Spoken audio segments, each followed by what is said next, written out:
शीला दीदी के चैनल को लाइक और सब्सक्राइब जरूर करें। धन्यवाद। शीला दीदी एकदम धमाकेदार कहरवा गीत सुनाइए। राजा सासू जी के दाना सामोझाई हो, लड़ाई हमसे रोज करली। राजा सासू जी के दाना सामोझाई हो, लड़ाई हमसे रोज करली। लड़ाई हमसे रोज करली, लड़ाई हमसे रोज करली। राजा सासू जी के दाना सामुझाई हो, लड़ाई हमसे रोज करली। रोज रोज ताना मार टीवी गोदरेज के, रोज रोज ताना मार टीवी गोदरेज के। लागता भुखाइल बाटे सासू जी दहेज के, लागता भुखाइल बाटे सासू जी दहेज के। तानी सासू जी के दाना सामुझाई होई के हाई कोर्ट में जाई। तानी सासू जी के दाना सामुझाई होई के हाई कोर्ट में जाई। रोज रोज गारी देलिन माई आऊ बाबू के, रोज रोज गारी देलिन माई और बाबू के। माई और बाबू के हो, माई और बाबू के। रोज रोज गाली देलिन माई और बाबू के। माई और बाबू के हो, भाई और भाभी के।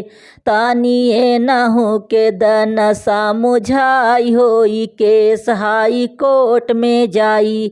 तानिए नहु के दाना सामुझाई होई के हाई कोर्ट में जाई। ना चाही बेटा और बाहू का प्यार हो, ना चाही बेटा और बाहू का प्यार हो। इनका त चाही राजा गोदरेज का समान हो, इनका त चाही राजा गोदरेज का समान हो। तानिए नहु के राजा सामुझाई होई के हाई कोर्ट में जाई। तानिए नहु के दीन सामुझाई होई के हाई कोर्ट में जाई। इनका न चाही राजा या अच्छा समाज हो, इनका न चाही राजा या अच्छा समाज हो। ई तो भुखाइल बाटिन खाली दहेज के, ई तो भुखाइल बाटिन खाली दहेज के।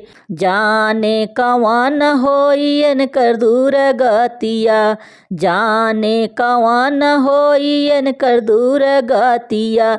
लड़ाई सासू रोज करेली हो, लड़ाई सासू रोज करेली। राजा सासू जी के दीन सामुझाई हो, लड़ाई हमसे रोज करली।